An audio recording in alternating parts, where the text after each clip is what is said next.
ಪತ್ರವನ್ನ ಚಿಕ್ಕಮಗಳೂರಿನಿಂದ ವಿಜಯ್ ಲಕ್ಷ್ಮಿಯವರು ಬರೀತಾ ಇದ್ದಾರೆ ಗುರುಜಿ. 2 ಪ್ರಶ್ನೆಯನ್ನ ಕೇಳಿದ್ದಾರೆ. ಪೂಜ್ಯ ಗುರುಗಳ ಪಾದಗಳಿಗೆ ನಮ್ಮ ಹೃದಯಪೂರ್ವಕ ವಂದನೆಗಳು ಅಂತ ಹೇಳ್ತಿದ್ದಾರೆ. ಹಾಗೆ ನಿಮ್ಮ ಮಾರ್ಗದರ್ಶನ ನಿಜಕ್ಕೂ ನಮ್ಮ ಬಾಳಿಗೆ ದಾರಿದೀಪ ಆಗಿದೆ ಅಂತ ಹೇಳ್ತಾ ಇದ್ದಾರೆ. ಲೋಕ ಕಲ್ಯಾಣಕ್ಕಾಗಿ ನೀವು ಮಾಡೋ ಯಾವುದೇ ಕೆಲಸಕ್ಕಾದ್ರೂ ನಿಮ್ಮನ್ನ ಅನುಸರಿಸೋಕೆ ನಾವು ಸದಾ ಸಿದ್ಧವಿದ್ದೇವೆ ಅಂತ ಹೇಳ್ತಿದ್ದಾರೆ. ಬಹಳ ಸಂತೋಷ ವಿಜಯಲಕ್ಷ್ಮಿಯವರೇ. ಗುರುಜಿಯವರ ಮೊದಲನೇ ಪ್ರಶ್ನೆ ಹೀಗಿದೆ: ಮದುವೆಗೆ ಗಣಕೂಟ ನೋಡುವಾಗ ಗಂಡು ರಾಕ್ಷಸ ಗಣವಾದ್ರೆ ಹೆಣ್ಣು ಮನುಷ್ಯ ಗಣ ಇರಬೇಕು ಅಂತ ಹೇಳ್ತಾರೆ. ಆದ್ರೆ ಹೆಣ್ಣಿಗೆ ರಾಕ್ಷಸ ಗಣ ಬಂದ್ರೆ ಗಂಡು ಕೂಡ ರಾಕ್ಷಸ ಗಣದವನೇ ಆಗಿರ್ಬೇಕು ಅಂತ ಹೇಳ್ತಾರಲ್ಲ, ಇದು ಸರಿನಾ ಅಂತ ಕೇಳ್ತಾರೆ ಗುರುಜಿ.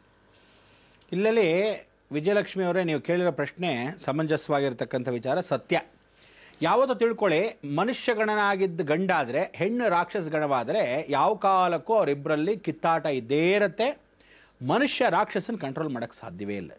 ದೇವಗಣದವನಾಗಿದ್ರೆ ಅಂದ್ರೆ ಗಂಡು ದೇವಗಣವನಾದಿದ್ರೆ ಅವಳು ಅಕಸ್ಮಾತ್ ರಾಕ್ಷಸ ಗಣ ಆಗಿದ್ರೆ ದೇವಗಣದವನು ಕಂಟ್ರೋಲ್ ಮಾಡ್ತಾನೆ. ಇಲ್ಲ ಸಮವಾಗಿರ್ಬೇಕು, ಇಲ್ಲ ಅವನು ಮನುಷ್ಯ ಗಣ ಆಗಿರ್ಬೇಕು, ಇವಳು ಮನುಷ್ಯ ಗಣ ಆಗಿರ್ಬೇಕು. ನೀವು ಕೇಳಿರೋ ಇನ್ನೊಂದು ಪ್ರಶ್ನೆ ಏನು ಅಂದ್ರೆ, ಯಾವ ಕಾಲಕ್ಕೂ ರಾಕ್ಷಸ ಗಣವಾಗಿರ್ತಕ್ಕಂಥ ಹುಡುಗಿಗೆ ರಾಕ್ಷಸ ಗಂಡವೇ ಹುಡುಗ ಆಗಿರ್ಬೇಕು ಅಂದ್ರೆ ಸತ್ಯ. ಯಾಕೆಂದ್ರೆ ಮನುಷ್ಯ ಗಣ ಆಗ್ಬಿಟ್ರೆ ಇವಳು ಅವನು ತುಳಿದು ಬಿಡ್ತಾಳೆ. ಫಸ್ಟ್ ಆಫ್ ಆಲ್ ಈ ಕಾಲದಲ್ಲಿ ತುಳಿಯೋರು ಜಾಸ್ತಿ ಇದ್ದಾಗ ಇನ್ನಷ್ಟು ಉತ್ಪ್ರೇಕ್ಷೆ ಮಾಡ್ಕೊಳ್ಳಲ್ವಾ, ಹಾಗೆ ಉತ್ಪ್ರೇಕ್ಷೆ ಇಲ್ಲದೆ ಪರಿವರ್ತನೆ ಮಾಡ್ಕೋಬೇಕು. ಆಗ ಏನು ಮಾಡಬೇಕು, ರಾಕ್ಷಸ ಗಣ ಹುಡುಗಿ ಆದರೆ ದೇವಗಣದ ಹುಡುಗಂತ ಕರಬೇಕು. ಇಲ್ಲ ದೇವಗಣ ಆಗಿದ್ದ ಪಕ್ಷದಲ್ಲಿ ಸಮವಾಗಿರ್ತಕ್ಕಂಥ ಇನ್ನೊಂದು ದೇವಗಣ ಹುಡುಗಿನಾದರೂ ಮನುಷ್ಯಗಣ ಆದರೂ ಯಾವುದಾದ್ರೂ ಕಂಟ್ರೋಲ್ ಆಗುತ್ತೆ ಹುಡುಗಿಗಾದ್ರೆ, ಹುಡುಗ ಮಾತ್ರ ಯಾವಾಗಲೂ ಮೇಲವಾಗಿರಬೇಕು, ಈ ಹುಡುಗಿಗಿಂತ ಪರಿವರ್ತನೆ ಆಗಬೇಕು ಅಂತ ಮೊದಲಿಂದ ಇರ್ತಕ್ಕಂಥ ಒಂದು ಕ್ರಮ. ಗುರುಜಿಯವರ 2ನೇ ಪ್ರಶ್ನೆ: ಮನೆಯಲ್ಲಿ ಒಂದೇ ದೇವರ ಎರಡೆರಡು ವಿಗ್ರಹಗಳನ್ನ ಪೂಜಿಸಬಹುದಾ? ಉದಾಹರಣೆಗೆ ಗಣಪತಿಯ 2 ವಿಗ್ರಹಗಳು, ಶಿವಲಿಂಗನ 2 ವಿಗ್ರಹಗಳನ್ನ ಇಡಬಹುದಾ ಅಂತ ಕೇಳ್ತಿದ್ದಾರೆ. ಈ ಕಾರ್ಯಕ್ರಮ ನೀವು ಇವತ್ತಿನ ದಿವಸ ಕೇಳ್ತಾ ಇರೋ ಪ್ರಶ್ನೆ, ಇದನ್ನು ಯಾವತ್ತೋ ತಿಳಿಸಿದೀವಿ. ಏನಂತ, ಯಾವ ಕಾಲಕ್ಕೂ ಒಂದೇ ವಿಗ್ರಹಗಳನ್ನಾಗ್ಲಿ, ಎರಡೆರಡಾಗ್ಲಿ, ಮೂರಾಗ್ಲಿ, ಪ್ಲಾಸ್ಟಿಕ್ದಾಗ್ಲಿ, ಒಂದು ಪಂಚಲೋಹದ್ದಾಗ್ಲಿ, ಒಂದು ಬೆಳ್ಳಿದಾಗ್ಲಿ, ಒಂದು ಉಡ್ಡದಾಗ್ಲಿ, ಒಂದು ಮರದ್ದ ಅಂತ ಹೇಳಿ ಎಲ್ಲಾ ಇಟ್ಕೊಂತಾನೆ ಬಂದಿದ್ದೀರಾ ಬಹಳ ಜನ.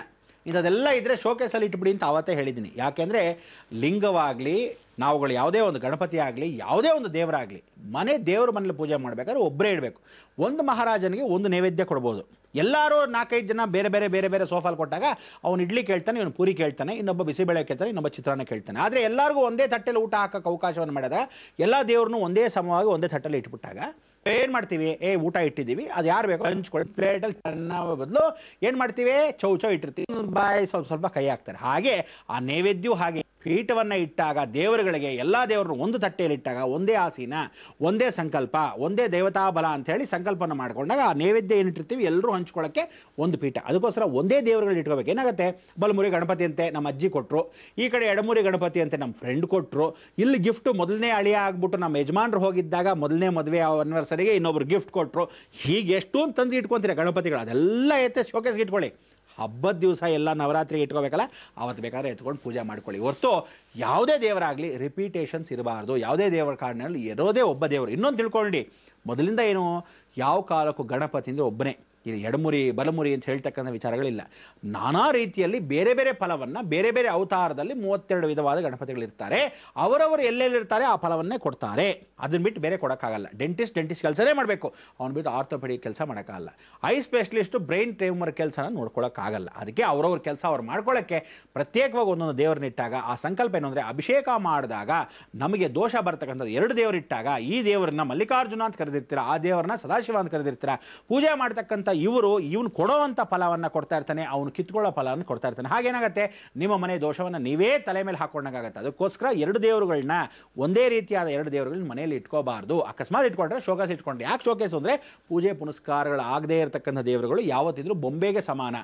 ಒಂದು ಸಲ ಕುಂಕುಮ ಇಡೋದಾಗ್ಲಿ, ಒಂದೇ ಒಂದು ಹೂ ಇಡೋದಾಗ್ಲಿ ಸಾನ್ನಿಧ್ಯ ಬಂದ್ಬಿಡುತ್ತೆ. ಅದಕ್ಕೆ ಎಲ್ಲ ದೇವರುಗಳಲ್ಲೂ ಬೆಡ್ರೂಮಲ್ಲೂ ಅಷ್ಟೇ ನೀವುಗಳೆಲ್ಲ ಹಾಕೊಳ್ತಕ್ಕಂಥ ಫೋಟೋಗಳಿಗೂ ಹೂಗಳನ್ನ ಇಡಬೇಡಿ ಅಂತ ಕೂಡ ನಾನು ಹೇಳ್ತೀನಿ. ಯಾಕೆಂದರೆ ಬೆಡ್ರೂಮಲ್ಲಿ ಇಟ್ಟಿರೋದು ಫೋಟೋ ಬರೀ ದೇವ್ರು ಮಾತ್ರ ಹೊರತು ಅಲ್ಲಿ ಸಾನ್ನಿಧ್ಯ ಇಟ್ಟರೆ ದೇವರ ಶಕ್ತಿ ಕೇಂದ್ರ ಬಿಂದು ಆಗುತ್ತೆ. ಆಗೇನಾಗುತ್ತೆ, ಗಂಡ ಹೆಂಡತಿ ಸೇರೋ ಸಮಯಕ್ಕೆ ವೈರಾಗ್ಯ ಬರಕ್ಕೆ ಶುರು ಆದರೆ ಅವಾಗ ಸಂತಾನ ಅಭಿವೃದ್ಧಿ ಹೇಗಾಗುತ್ತೆ. ಅದಕ್ಕೆ ಪರಿವರ್ತನೆ ಆಗದೇ ಇದ್ದಾಗ ಒಂದೊಂದು ದೋಷಗಳು ನೀವೇ ಮಾಡ್ಕೊಳ್ಳೋದ್ರಿಂದ ಈ ದೋಷಗಳನ್ನೆಲ್ಲ ಮಾಡ್ಕೋಬೇಡಿ ಅಂತ ಈ ಮುಖಾಂತರ ತಿಳಿಸಲಾಗುತ್ತೆ.